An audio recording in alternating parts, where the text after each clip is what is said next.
ಏನ್ ಮಾಡ್ತಾ ಇದ್ದೀರಾ? ವೇದಿಕೆ ಮೇಲಿದ್ದಾರೆ ನಮ್ಮ ವಿಜಯ ಸೇನೆ ವೇದಿಕೆ ಮೇಲಿದ್ದಾರೆ. ಸೊ ಅವರಿಗೆ ನಮ್ಮ ವಿಜಯ ಸೇನೆ ಸಂಘದ ವತಿಯಿಂದ ಒಂದು ಪುಟ್ಟ ಸನ್ಮಾನವನ್ನ ನೀಡ್ತಾ ಇದ್ದಾರೆ. ಸೊ ಅವರಿಗೆ ಜೋರಾದ ಚಪ್ಪಾಳೆಯೊಂದಿಗೆ ಕೂಡ ನೀವು ಪ್ರೋತ್ಸಾಹಿಸಬೇಕು ಅಂತ ಕೇಳ್ಕೊಳ್ತಾ ಇದ್ದಾರೆ.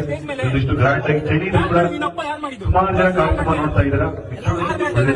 ನೋಡ್ಬೇಕು, ಅದೇ ನಮ್ಮ ನಮಗೆ ಖುಷಿ. ಹಾಗಾಗಿ ವಿಜಯ ಸೇನೆ ವತಿಯಿಂದ ಇವತ್ತು ಅದ್ರೂ ಈ ಕಾರ್ಯಕ್ರಮ ನಡೆಸ್ಕೊಡ್ತಾ ಗ್ರ್ಯಾಂಡ್ ಆಗಿ ನಡೆಸ್ಕೊಡ್ತಾ ಇದ್ದಾರೆ. ಎಲ್ಲ ಕಡೆ ಮಳೆ ಬೀಳ್ತಾನೆ ಇದು ಬೀಳ್ತಾ ಇದೆ. ಅದು ಒಂದು ವಿಜಯ ಸೇನೆ ನಮ್ಮ ಪವರ್, ಎಲ್ಲ ಸಂಘದ ಒಂದು ಪವರ್ ಶಕ್ತಿ. ಆ ಶಕ್ತಿಯಲ್ಲಿ ಇರುತ್ತೋ ಜಯ. ಹಾಗಾಗಿ ಆ ಜಯ ಯಾವತ್ತೂ ನಮ್ಮ ಒಂದು ಸ್ಥಾನದಲ್ಲಿ ಇರಬೇಕಂತ ನಾನು ವಿಜಯ ಸೇನೆ ಸಂಘಕ್ಕೆ ಧನ್ಯವಾದಗಳನ್ನು. ಕಾಂತಾರ ಗೀತೆಗೆ ನೃತ್ಯ